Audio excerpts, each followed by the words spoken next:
نحمد و نصلی علی رسول الکریم اما بعد فاعوذ باللہ من الشیطان الرجیم بسم اللہ الرحمن الرحیم۔ صحیح بخاری کر رہے ہیں ہم اور کتاب الوحی میں ہیں ہم، حدیث نمبر 7 ہے آج، اور یہ کتاب الوحی کی آخری حدیث ہے۔ اس کو ہم چونکہ لمبی ہے حدیث تو انشاءاللہ اس کے 2 یا 3 حصے ہوں گے، 2 یا 3 لیسن میں ہم اس کو پورا کریں گے انشاءاللہ۔ پھر انشاءاللہ کتاب الایمان شروع ہوگا۔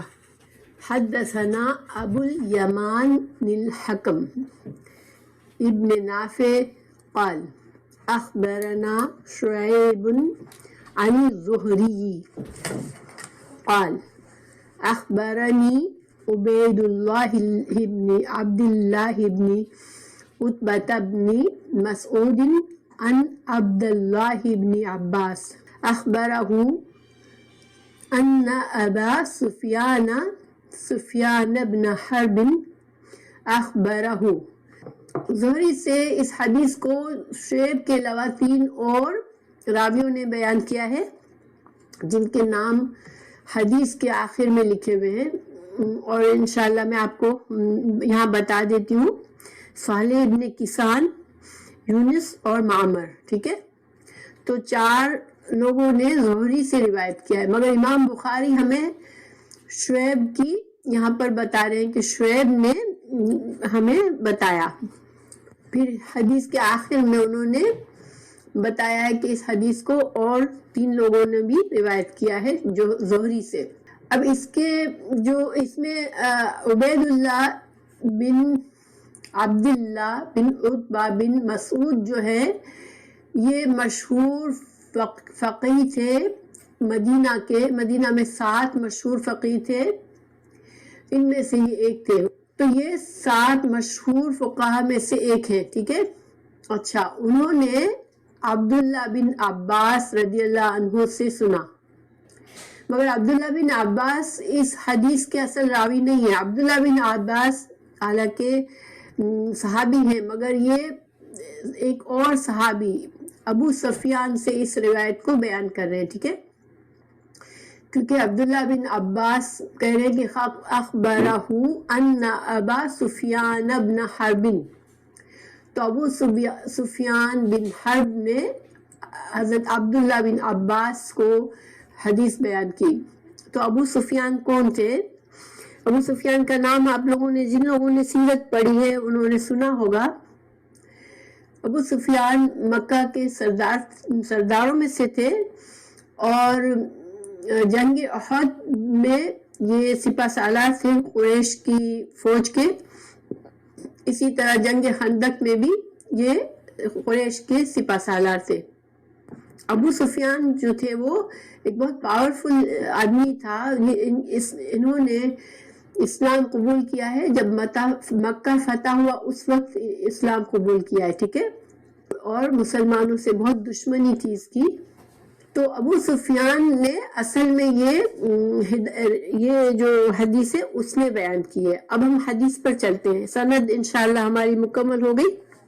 ابو سفیان نے بتایا، اخبرہ ان، ابو سفیان نے حضرت عبداللہ بن عباس کو بتایا کہ ان بے شک ہرقل ارسل الیہ فی رکب من قریش، ابو سفیان نے بتایا کہ ہرقل نے اس کو بلا بھیجا جبکہ وہ ایک قافلے میں تھا قریش کے، وَكَانُوا تُجَّارًا بِالشَّامِ فِي الْمُدَّةِ الَّتِي كَانَ رسول اللہ صلی اللہ علیہ وسلم مادہ فیہا، ٹھیک ہے، یہ دال پر تشدید ہے، مادہ فیہا ابو سفیان وکفار قریش۔ نو یہاں سے میں آپ کو بتاتی ہوں کہ کیا سلسلہ ہے، کیا بتانا چاہ رہے ہیں، ٹھیک ہے۔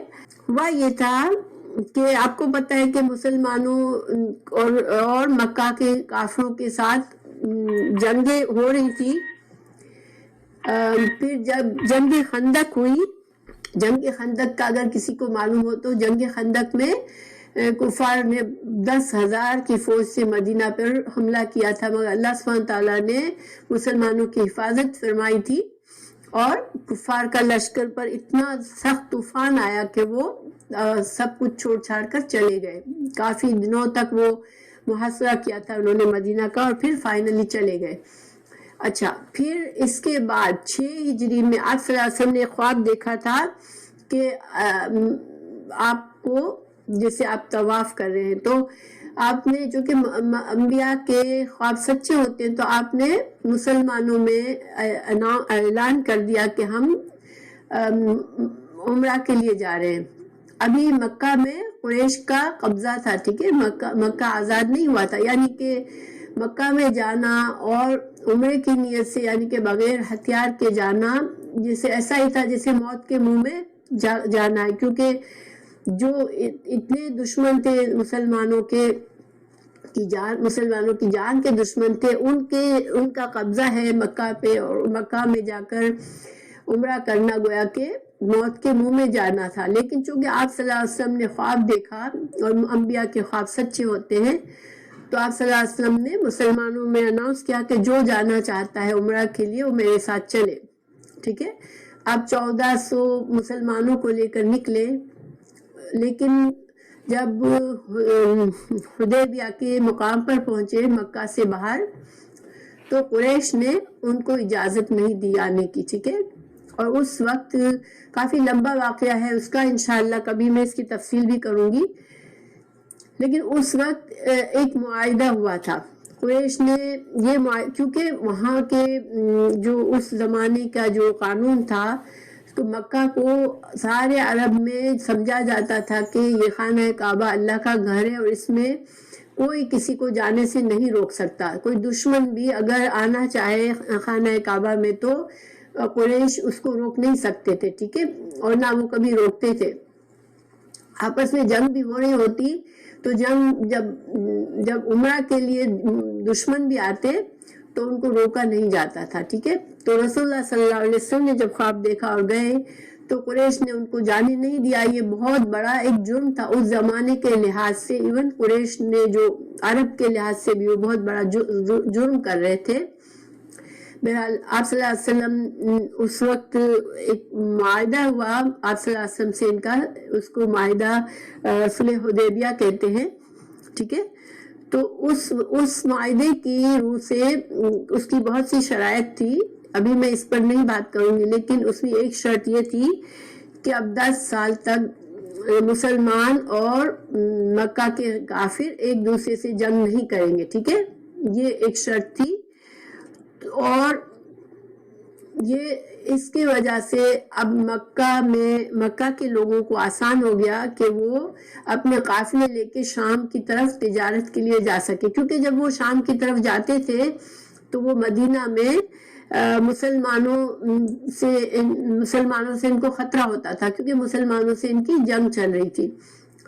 تو اب قریش کے لیے یہ آسانی ہو گئی کہ وہ اپنے قافلے لے کے وہ جا سکتے تھے شام میں، یمن میں، ہر جگہ جانے لگے. ٹھیک ہے، رسول اللہ صلی اللہ علیہ وسلم کو یہ آسانی ہوئی معاہدہ کرنے سے کہ اب آپ فریلی عرب کے باہر کے ملکوں میں تبلیغ کے لیے اپنے قاصدوں کو بھیجتے تھے خطوط لکھ کر. آپ صلی اللہ علیہ وسلم نے کئی جگہوں پر آپ نے اپنے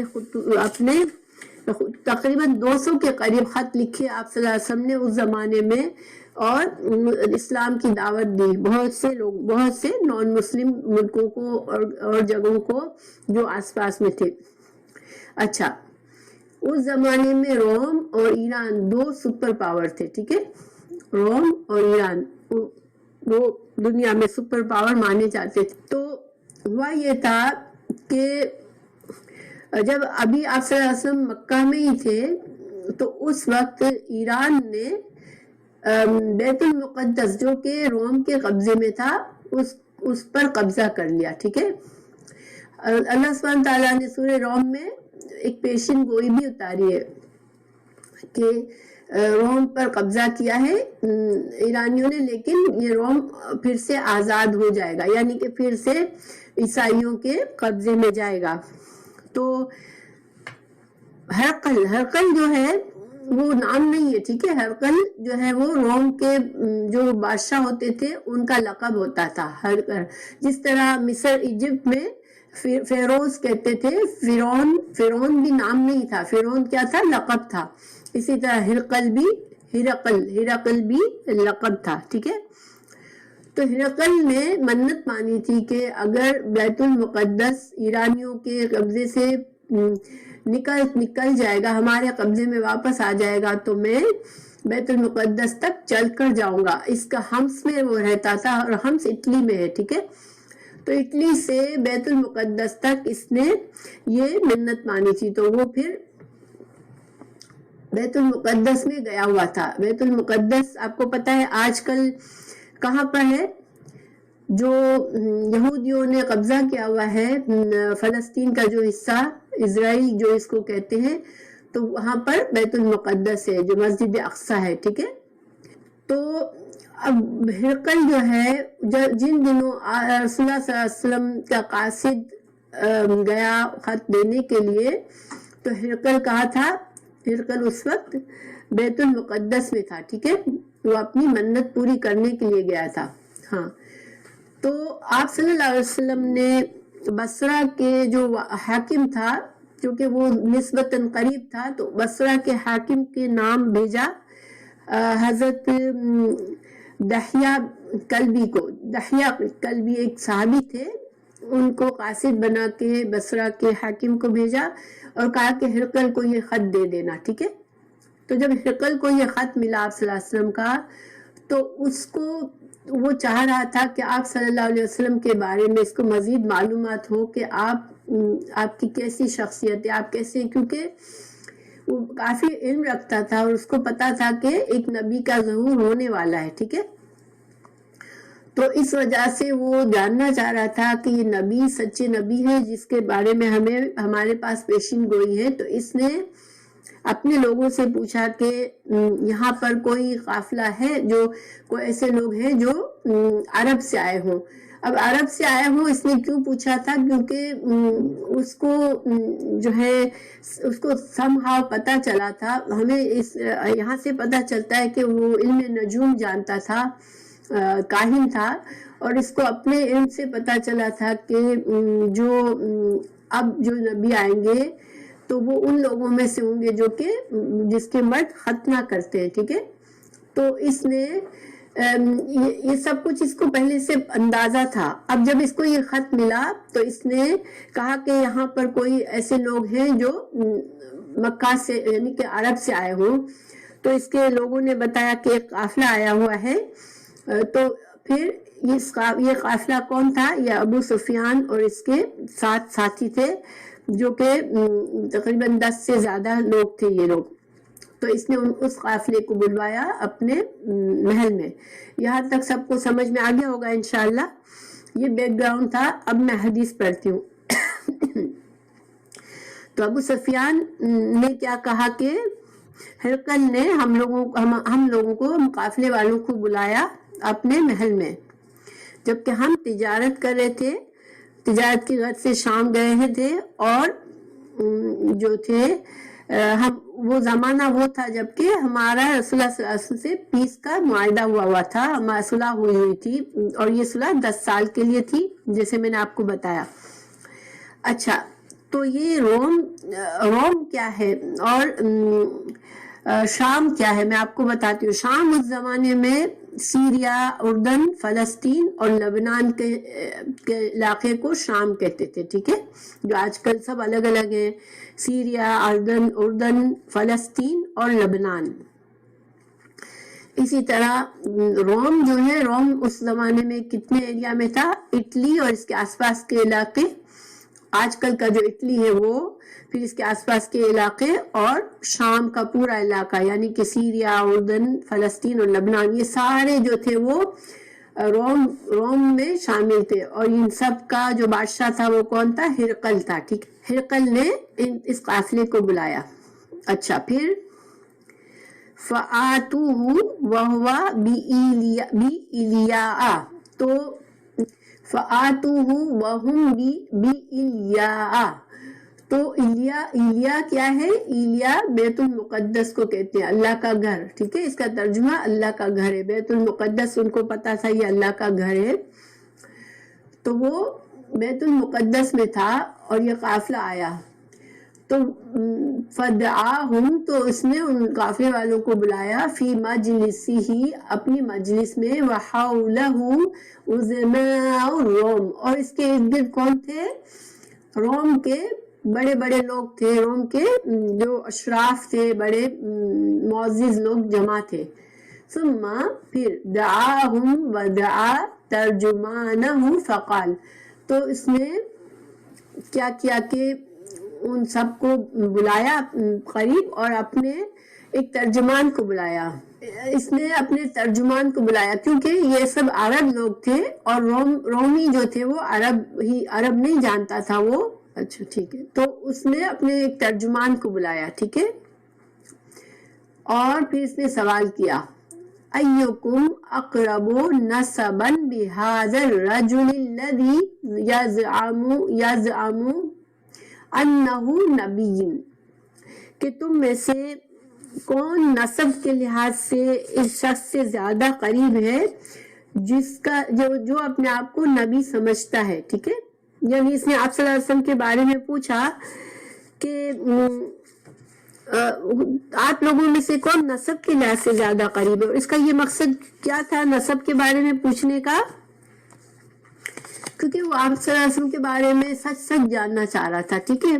تو عام طور پر عربوں میں نسب، اس زمانے میں نسب بہت ہی اہم چیز ہوتی تھی، لوگوں کے دادا پردادا اور پردادا سے پردادا، یعنی نسل در نسل لوگوں کو نسب کا علم ہوتا تھا، ٹھیک ہے، تو اور شجرہ، ہاں، اور یہ بہت اہمیت رکھتا تھا، اس کے بغیر انسان کی کوئی اہمیت نہیں ہوتی تھی، کون کس نسل سے تعلق رکھتا ہے یہ عربوں کے لیے بہت ضروری تھا۔ تو ابو سفیان سے اس نے پوچھا کہ تم لوگوں میں رسول اللہ صلی اللہ علیہ وسلم کے مقابلے سے نسب کے معاملے میں کون زیادہ قریب ہے؟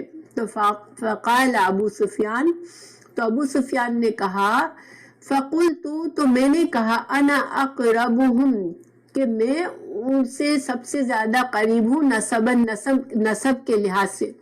تو ابو سفیان اصل میں اپنے چوتھے دادا پر، ٹھیک ہے، دادا پردادا اور اس کے بھی باپ، یعنی کہ وہ تھا عبد مناف کے 4 بیٹے تھے، تو ابو سفیان جو تھا عبد شمس نامی بیٹے کی نسل سے تھا، اور رسول اللہ صلی اللہ علیہ وسلم ہاشم نامی بیٹے کی نسل سے تھے، تو گویا کہ ہاشم اور عبد شمس جو تھے وہ بھائی تھے، تو ایک بھائی کی نسل سے ایک بھائی جو تھا وہ ابو سفیان کا پردادا تھا اور دوسرا بھائی ہاشم رسول اللہ صلی اللہ علیہ وسلم کا پردادا تھے۔ تو ابو سفیان نے کہا کہ میں ان سے نسل کے لحاظ سے زیادہ قریب ہوں۔ فقال، تو ہرقل نے کہا، ادنوہ منی، ہرقل نے اپنے آدمیوں سے کہا کہ اس شخص کو جو کہ رسول اللہ صلی اللہ علیہ وسلم سے سب سے زیادہ نسب میں قریب ہے اس کو میرے قریب لے آؤ۔ وقربوا اصحابہ، اور اس کے ساتھیوں کو بھی قریب لے آؤ، مگر کس طرح؟ فجعلوہم عند ظہرہ، تو اس طرح سے ان کو کھڑا کرو کہ ابو سفیان کو آگے کھڑا کرو اور اس کے بیک کے پیچھے اس کے ساتھیوں کو کھڑا کرو، ٹھیک ہے۔ ثم پھر قالت لترجمان ہی، اپنے ترجمان سے اس نے کہا، پھر ہرقل نے، قل لہم، کہو ان سے، انی، بے شک میں، سائلن، کچھ سوال کرنے والا ہوں، عن ھذا الرجل، میں اس شخص کے بارے میں کچھ سوالات کرنے والا ہوں، یعنی کہ رسول اللہ صلی اللہ علیہ وسلم کے بارے میں وہ کچھ سوالات کرنا چاہ رہا تھا، تو اس نے اپنے ترجمان کو یہ حکم دیا کہ فَإِن، پھر اگر، کذبنی فکذبوہ، تو اس نے ترجمان کو کیا حکم دیا کہ یہ جو ابو سفیان کے ساتھی ہیں ان سے کہو کہ میں ابو سفیان سے کچھ سوالات کروں گا رسول اللہ صلی اللہ علیہ وسلم کے بارے میں، اگر وہ مجھے جھوٹا جواب دے تو اس کے ساتھیوں سے کہو کہ وہ مجھے اشارہ دے کہ یہ جھوٹ بول رہا ہے، ٹھیک ہے، یعنی وہ ابو سفیان کو ڈرا کے رکھنا چاہ رہا تھا کہ تمہیں سب ساتھ ساتھ سب صاف صاف بتانا ہے ورنہ تمہارے ساتھی مجھے بتا دیں گے. اور ساتھیوں کو پیچھے اس لیے رکھا تھا کہ اشارہ کس نے کیا ہے وہ ابو سفیان کو پتا نہ چلے کہ کس نے اس کے بارے میں ہرقل کو سچ بات بتا دی. ٹھیک ہے, تو اب فواللہ, اب یہ ابو سفیان کا قول ہے, وہ کہہ رہے فواللہ. تو ابو سفیان کہنے لگا کہ جب اس طرح سے اس نے مجھے کیا تو مجھے اللہ کی قسم, فواللہ لولا الحیاء, مجھے اگر یہ شرم نہ ہوتی, من ان یأثروا, کہ یہ لوگ میری بارے میں باتیں کریں گے, علیہ, مجھ پر, کذبن, کہ میں جھوٹ بولنے والا ہوں, لکذبت عنہ, تو میں ہرقل سے جھوٹی باتیں بولتا آپ صلی اللہ علیہ وسلم کے بارے میں, کیونکہ وہ اس وقت آپ صلی اللہ علیہ وسلم کا دشمن تھا. ٹھیک ہے, ابھی ایمان نہیں آیا تھا, تو اس نے کہا کہ مجھے یہ ڈر ہے کہ میں اگر جھوٹی باتیں بتاؤں گا تو یہ لوگ جو ہے وہ میرے بارے میں, میرے جو ساتھی ہیں وہ میرے بارے میں پھر یہ باتیں کریں گے کہ میں نے جھوٹ بولا ہرقل کے دربار میں, اس لیے مجھے اس ڈر کی وجہ سے میں نے جھوٹ نہیں بول سکا میں رسول اللہ صلی اللہ علیہ وسلم کے بارے میں. یہاں پر ہمیں ایک اہم بات پتہ چلتی ہے کہ دیکھیں, اس کو یہ نہیں تھا کہ اس کے ساتھی ہرقل کو بتا دیں گے کہ میں جھوٹ بولتا ہوں, مگر اس کو یہ تھا کہ میرے ساتھیوں کے دل میں میرے بارے میں یہ خیال آ جائے گا کہ میں جھوٹ بول سکتا ہوں اور میں جھوٹ بولنے والا آدمی ہوں, اور میں اپنے ساتھیوں میں بدنام ہو جاؤں گا. گویا کہ عرب معاشرے میں ایون جہالت کے دور میں جب مسلمان نہیں بھی ہوئے تھے تو جھوٹے کو بہت ناپسند کرتے تھے. ٹھیک ہے, سچ بولنا پسند کرتے تھے, اور جو انسان کے بارے میں یہ مشہور ہو جائے کہ یہ جھوٹا ہے پھر اس کی کوئی ویلیو نہیں رہتی تھی. اس وجہ سے اس نے کہا کہ مجھے اگر یہ ڈر نہ ہوتا کہ یہ لوگ میرے بارے میں یہ رائے قائم کر لیں گے اور یہ باتیں کریں گے کہ میں جھوٹا ہوں, تو میں رسول اللہ صلی اللہ علیہ وسلم کے بارے میں بہت سی جھوٹی باتیں ہرقل کو بتاتا, کیونکہ وہ دشمن تھا اور وہ چاہتا تھا کہ آپ صلی اللہ علیہ وسلم کو وہ ہرقل بھی سچا نبی نہ سمجھے, کیونکہ ان لوگوں کے دل میں, خود بھی ابو سفیان کے دل میں بھی تھا تو صحیح کہ یہ نبی سچے ہیں, مگر وہ مان نہیں رہے تھے, اس لیے وہ نہیں چاہتا کہ ہرقل کو بھی آپ کے بارے میں اچھی بات بتائے. تو اب ہرقل نے سوالات پوچھنے شروع کیے. ٹھیک ہے, تو کان اول ما سألنی عنہ ان قال, تو ہرقل نے جو پہلا سوال رسول اللہ صلی اللہ علیہ وسلم کے بارے میں مجھ سے پوچھا وہ یہ تھا, کیف نسبہ فیکم, آپ صلی اللہ علیہ وسلم کی نسب کیسی ہے تم میں. ٹھیک ہے, تم لوگوں میں اس کی نسب کیسی ہے, یعنی آپ صلی اللہ علیہ وسلم کی نسب کیسی ہے. قلت, میں نے کہا, هو فینا ذو نسب, وہ ہم میں بہت بڑی نسب والا ہے, بہت اعلیٰ نسب والا ہے. یہاں پر ذو نسب, یہ جو تنوین ہے اس سے یہ عظمت کی تنوین ہے. ٹھیک ہے, تعظیم کی, گویا کہ یہ ذو نسب کہتے کے بجائے اس نے کہا ذو نسب, یعنی کہ بہت اعلیٰ نسب ہے. اور آپ صلی اللہ علیہ وسلم کی نسب اعلیٰ تھی. آپ صلی اللہ علیہ وسلم قریش جو کہ تمام عربوں میں اعلیٰ تھا, اس کے بعد قریش میں ہاشم جو کہ تمام قریش میں سب سے اعلیٰ نسل تھا, اور پھر ہاشم جو تھے, ہاشم کے بعد ابو طالب جو آپ صلی اللہ علیہ وسلم کے چچا تھے, ابو عبد المطلب جو آپ صلی اللہ علیہ وسلم کے دادا تھے, وہ بہت اعلیٰ, بہت مشہور اور اعلیٰ مقام رکھتے تھے. تو گویا آپ کی جو نسب تھا وہ بہت ہی اعلیٰ, سب سے اعلیٰ اور عمدہ تھا. ٹھیک ہے, تو اس نے کہا کہ یہ ذو نسب ہیں ہم میں. فَهَلْ قَالَ هَذَا الْقَوْلَ مِنْكُمْ أَحَدٌ قَطُّ قَبْلَهُ, پھر اس نے دوسرا سوال پوچھا. اس نے کہا کہ کیا تم لوگوں میں, یعنی تم عربوں میں, تمہاری قوم میں کیا کسی اور نے نبوت کا دعویٰ کبھی کیا ہے؟ قطو, من کبھی بھی کیا ہے پہلے, اس شخص سے پہلے کسی اور نے تم لوگوں میں نبوت کا دعویٰ کیا ہے؟ قلتو, میں نے کہا, لا, نہیں. قال, پھر اس نے کہا, فَهَلْ كَانَ مِنْ آبَائِهِ مِنْ مَلِكٍ, تو کیا آپ صلی اللہ علیہ وسلم کے باپ دادا میں سے کوئی بادشاہ تھا؟ اس نے پوچھا، ٹھیک ہے. قلت میں نے کہا لا نہیں. قال فاشراف الناس تبعوه ام ضعفاؤهم، پھر اس نے کیا پوچھا کہ لوگوں میں جو اشراف ہیں یعنی جو بڑے لوگ ہیں، جو بڑے بڑے رتبے والے لوگ ہیں، وہ اس کو فالو کر رہے ہیں یا معاشرے کے کمزور لوگ فالو کر رہے ہیں؟ تو قلت میں نے کہا بل ضعفاؤہم، نہیں کمزور لوگ اس کو فالو کر رہے ہیں. اب دیکھیں اس وقت سارے کمزور مسلمان نہیں تھے، ٹھیک ہے. اس وقت حضرت ابوبکر صدیق، حضرت عثمان فاروق، حضرت عمر فاروق، حضرت عثمان بن عفان، حضرت علی، حضرت عبد الرحمن بن عوف اور بھی بہت سے لوگ جو تھے وہ بڑے اعلیٰ نسب لوگ تھے جو کہ مسلمان ہو چکے تھے. لیکن چونکہ یہ بڑے لوگوں میں سے بہت کم لوگ تھے، باقی زیادہ تر لوگ جو مسلمان ہوئے تھے وہ جیسے کمزور لوگ تھے معاشرے کے، جن کے کوئی خاص نسل بڑی لوگوں میں تعلق نہیں تھا ان کا، عام لوگ تھے. تو قال، تو کہا ہرقل نے ایزیدون ام ینقصون، تو کیا آپ صلی اللہ علیہ وسلم کے فالوور کی تعداد بڑھتی جا رہی ہے یا وہ کم ہوتی جا رہی ہے؟ قلت میں نے کہا بل یزیدون، نہیں بلکہ وہ تو بڑھ رہے ہیں، مسلمان تعداد میں بڑھتے جا رہے ہیں. قال، تو کہا فہل یرتد احد منہم، تو اس نے کہا کہ کیا کوئی مرتد ہوا ہے اسلام لانے کے بعد، کوئی مرتد ہوا ہے کہ اس کو اسلام سخت مطلب اسلام کی باتیں ناپسند کر کے اس کو کوئی ناراضگی سے اسلام سے متنفر ہوا ہے کہ اب مجھے یہ دین تو پسند نہیں آیا، میں نے قبول کیا مگر مجھے پسند نہیں آیا، کیا اس طرح سے کوئی مرتد ہوا ہے؟ قلت لا، میں نے کہا نہیں. قال فهل كنتم تتهمونه بالكذب، کیا تم لوگ قبل ان يقول ما قال، جب آپ صلی اللہ علیہ وسلم نے جب نبوت کا دعویٰ نہیں کیا تھا تو کیا اس وقت بھی تم اس پر جھوٹ بولنے کی تہمت لگاتے تھے، یعنی جھوٹا کہتے تھے اس کو؟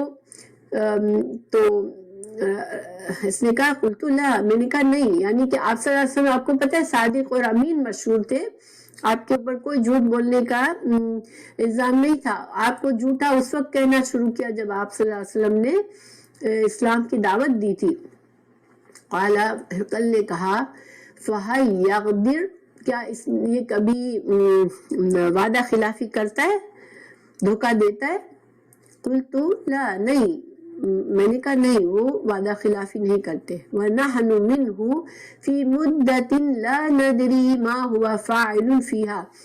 اب یہاں پر ابو سفیان کو تھوڑا سا موقع ملا کہ وہ آپ صلی اللہ علیہ وسلم کے بارے میں کچھ شک ڈال دے ہرقل کے دل میں. تو اس نے کیا کہا کہ نہیں، دھوکہ تو نہیں دیا ابھی تک، لیکن آج کل ہم نے اس سے صلح کا معاہدہ کیا ہے، اب ہم دیکھتے ہیں کہ وہ آئندہ ہم سے دھوکہ کر کے اس معاہدے کے بارے میں کیا عمل کرتا ہے. یعنی کہ اس نے شک ڈالنا چاہا کہ پتہ نہیں، ہو سکتا ہے آئندہ دھوکہ دے دے ہم کو یہ صلح کے دوران. تو مگر ہرقل نے اس کا کوئی نوٹس نہیں لیا اس کی بات کا. اس نے کہا قال ولم يمكنني كلمة ادخل فيها شيئا غير هذه الكلمة. تو ابو سفیان چونکہ جب یہ حدیث بیان کرے تھے اس وقت مسلمان ہو گئے تھے، تو وہ عبداللہ بن عباس سے کہنے لگے کہ مجھے اس سے زیادہ مجھے موقع ہی نہیں ملا کہ میں کوئی اور بات اپنی طرف سے رسول اللہ صلی اللہ علیہ وسلم کے بارے میں منفی بات کروں، لیکن مجھے اتنا موقع ملا تو میں نے یہ بات کہہ دی کہ پتہ نہیں، ہو سکتا ہے آئندہ ہم سے وعدہ خلافی کر بیٹھے. ٹھیک ہے. تو قال، ہرقل نے کہا فہل قاتلتموہ، کیا تم لوگوں نے ان سے جنگ کی ہے کبھی؟ قلت نعم، میں نے کہا ہاں. قال فکیف کان قتالکم ایاہ، تو ہرقل نے پوچھا کہ تم لوگوں کے آپس کی جنگ میں کیا نتیجہ آتا تھا؟ قلت، میں نے کہا الحرب بیننا و بینہ سجال، ہمارے اور ان کے درمیان جنگ اسی ڈول کی طرح ہے، کبھی ینالو منا وننالو منہ، کبھی وہ ہم کو نقصان پہنچاتے ہیں اور کبھی ہم ان کو نقصان پہنچاتے ہیں. جیسے کہ بدر میں مسلمان جیت گئے تھے، احد میں مشرک کا پلہ بھاری رہا تھا، تو اس نے کہا کبھی ہم نقصان پہنچاتے کبھی وہ ہم کو نقصان پہنچاتے. قال ماذا یأمرکم، وہ آپ صلی اللہ علیہ وسلم تم لوگوں کو کس چیز کا حکم دیتے ہیں، کیا تم کو سکھاتے ہیں، کیا کرنے کو بولتے ہیں. قلت، میں نے کہا، یقول، وہ کہتے ہیں، اعبدوا اللہ، اللہ کی عبادت کرو، وحدہ، صرف اسی کی، ولا تشرکوا بہ شیئا، اور اللہ کی عبادت میں اللہ کے ساتھ کسی کو شریک مت کرو. وَاتْرُكُوا مَا يَقُولُ آبَاؤُكُمْ، اور تمہارے باپ دادا جو شرک کی باتیں کرتے اس کو چھوڑ دو، شرکیہ کاموں کو چھوڑ دو. وَيَأْمُرُنَا، اور وہ ہم کو حکم دیتے ہیں، بِالصَّلَاةِ، نماز کا، وَالصِّدْقِ، اور سچائی کا، وَعَفَافِ، اور پرہیزگاری کا، وَالصِّلَةِ، اور صلح رحمی کا. تو یہاں پر میں ان کو تھوڑا تھوڑا آپ کو بتا دوں تھوڑی سی تفصیل کہ مکہ کی زندگی میں، مکہ کے نبوت کے وقت میں آپ صلی اللہ علیہ وسلم نے جو تعلیمات دی دین کی، اس میں زیادہ تر ایمانیات تھی، لوگوں کا عقیدہ درست کرنا تھا، اور اخلاقیات، ان لوگوں کا کردار صحیح کرنا تھا، کیونکہ ان کے اندر کردار میں بہت زیادہ برائیاں تھیں، اور ان کو آخرت کا یقین دلانا تھا. یعنی عقیدہ اور اخلاقیات موصلی، اور عقیدے میں وہ ساری آخرت کی باتیں آ جاتی ہیں، وہ سارا کچھ مکہ کی زندگی کی تعلیمات میں تھا. تو یہاں پر اسی سے پتہ چلتا ہے، دیکھیں صلاۃ جو ہے وہ پہلے ایمان لاؤ اللہ پر، اللہ کے سوا کسی کو شریک نہ کرو. پھر نماز پڑھو، نماز کیا تھی، اپنے اعمال سے ایمان کا ثبوت دو، ٹھیک ہے. پھر سچائی، زبان سے ایمان کا ثبوت ہے، اور عفاف جو ہے وہ کردار کی بلندی، کردار سے ایمان کا ثبوت دو. تو عفاف کیا چیز ہے کہ جو انسان کے جو عافف ہوتا ہے نا، جس کے اندر عفو ہوتا ہے، عفاف ہوتا ہے، وہ انسان، یہ عفو نہیں ہے، یہ عفاف، عین فافا کے روٹ ورڈ ہے اس کا، عفت ہے یہ، ٹھیک ہے. تو جس انسان میں عفت ہوتی ہے، جو عفاف ہوتا ہے، وہ بے مروت نہیں ہوتا، بد زبان نہیں ہوتا، بد کردار نہیں ہوتا، دوسروں کو تکلیف دینے والا نہیں ہوتا، کسی کا دل جیتنے کی صلاحیت جس کے اندر نہ ہو، ایسا نہیں ہوتا. بلکہ عفاف میں وہ ساری خوبیاں ہوتی ہیں جو انسان دوسروں کا دل جیت لے، اور لوگ اس سے محبت کرتے ہیں، ٹھیک ہے. اچھا بلند کردار. تو ان چیزوں کی آپ صلی اللہ علیہ وسلم جو تھے وہ تعلیمات دیتے تھے شروع میں، کیونکہ دیکھیں جب یہ کردار اور عقیدہ صحیح ہو جاتا ہے، اس کے بعد انسان شریعت کے دوسرے احکامات آسانی سے قبول کرتا ہے. جیسے کہ آپ نے دیکھا کہ صحابہ کرام ایسے موم کی طرح تھے کہ شریعت کا جو حکم آتا تھا وہ اس پر بالکل چو چا کے بغیر اس پر عمل کرتے تھے. صرف سنتے نہیں تھے بلکہ اس پر سمعنا و اطعنا کرتے تھے، کیونکہ اس سے پہلے جب سے شریعت آنے کے احکامات آنے سے پہلے ان کا عقیدہ اور ان کا کردار اتنا بلند ہو چکا تھا کہ ان کے لیے شریعت پر عمل کرنا پھر آسان تھا، ان کے لیے بڑی بڑی قربانیاں دین کے لیے دینا آسان تھا. تو ہمارے لیے بھی ایک سبق ہے کہ اگر ہم بالکل جاہلوں سے واسطہ ہمارا پڑتا ہے، جس کو دین کا کچھ نہیں پتا، تو ان کے پہلے ان کے اندر سے تھوڑی جہالت دور کرنے کی کوشش کریں، ان کو اللہ کی طرف سادگی سے لائے، کیریکٹر درست ہو، جس کے اندر ان کا ایمان مضبوط ہو، عقیدہ بہتر ہو، ٹھیک ہے. پھر جا کے اس کو شریعت کی طرف لائیں، ٹھیک ہے. تو اب اس نے کہا فقال لترجمانی، اب اس نے اپنے ترجمان سے کہا، قل لہو، ابو سفیان سے کہو، سألتکا، میں نے تجھ سے پوچھا، ان نسبہ، میں نے آپ صلی اللہ علیہ وسلم کی نسب کے بارے میں تم سے پوچھا، فذکرتا، تو تو نے مجھے بتایا، انہو، بے شک وہ، فیکم، تم میں، ذو نسب، تم میں بڑی اعلیٰ نسب رکھتا ہے.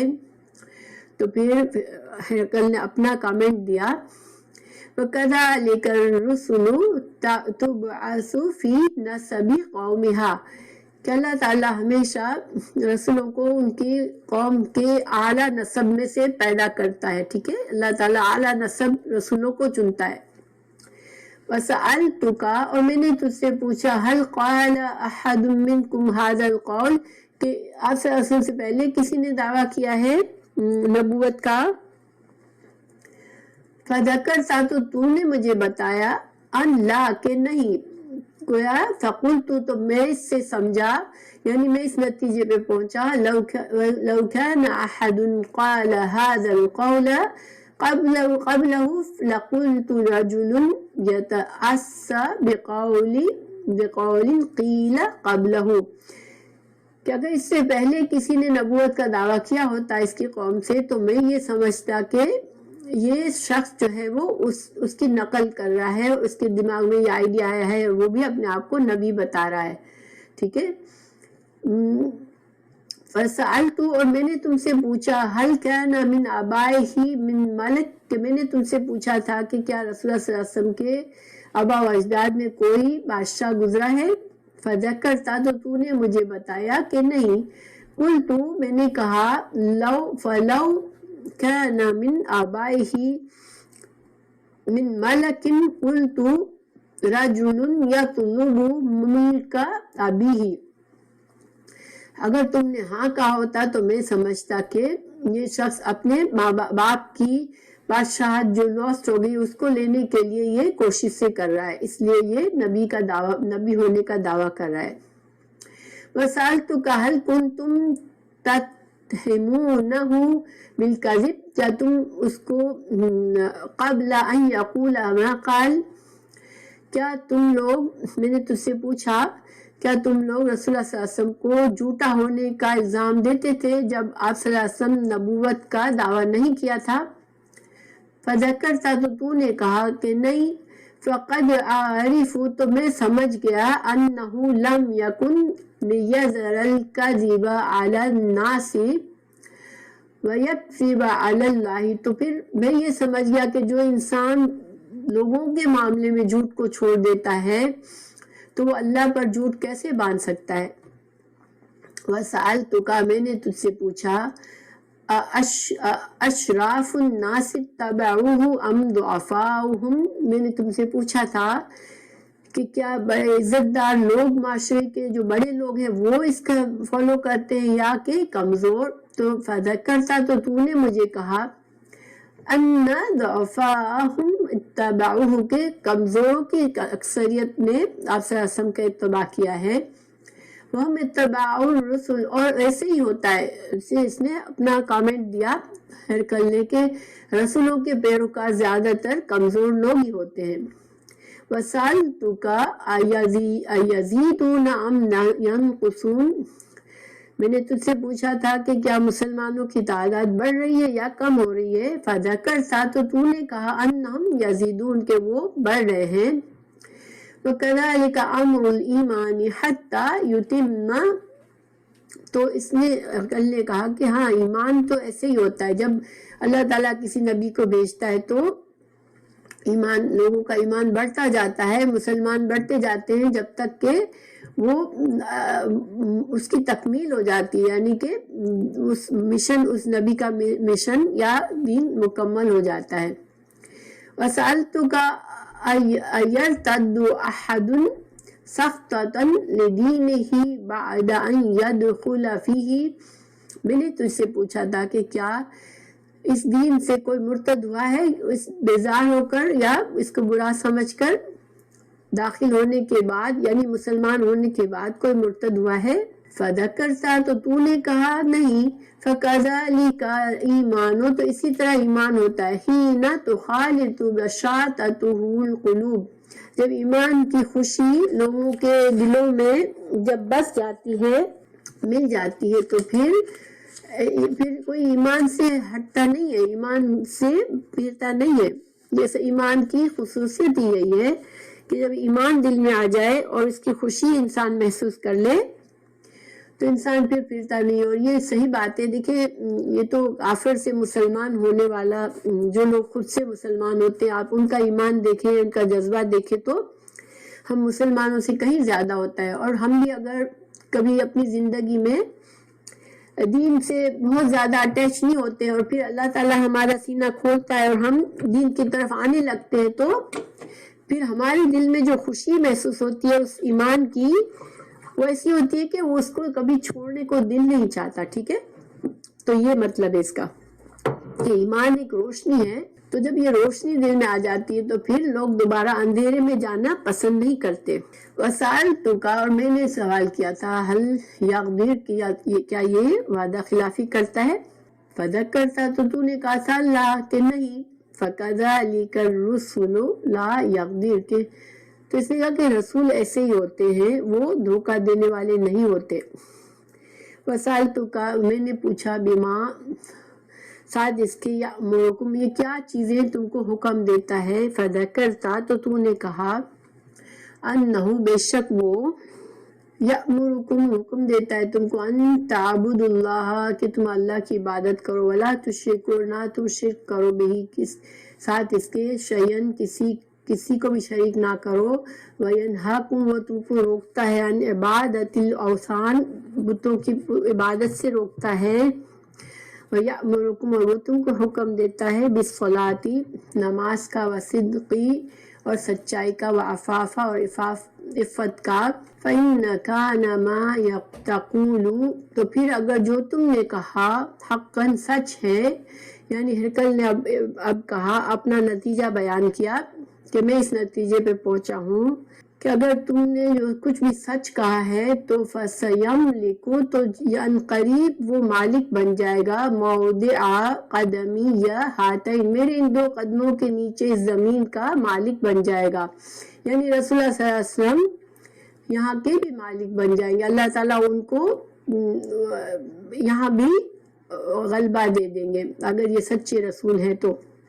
وقد کنت، اور تحقیق اگر میں، عالم، میں جانتا، مجھے یقین ہوتا، انہو، بے شک میں، وہ، خارجن، مجھے یقین تھا، یعنی مجھے معلوم تھا کہ وہ ظاہر ہونے والے ہیں. ولم اکن، اور مگر نہیں تھا میں، اظن، میں سمجھتا، انہ منکم، کہ وہ تم میں سے ہوگا. یعنی کہ اس نے کہا کہ مجھے نبی کی بعثت کا تو معلوم تھا کہ وہ ہونے والی ہے اب، مگر مجھے یہ نہیں پتا تھا کہ یہ نبی تم لوگوں میں سے ہوں گے. فلو انی، اور اگر، کاش اگر میں، عالم، میں جانتا، مجھے یقین ہوتا، انی، کہ میں، اخلص الیہ،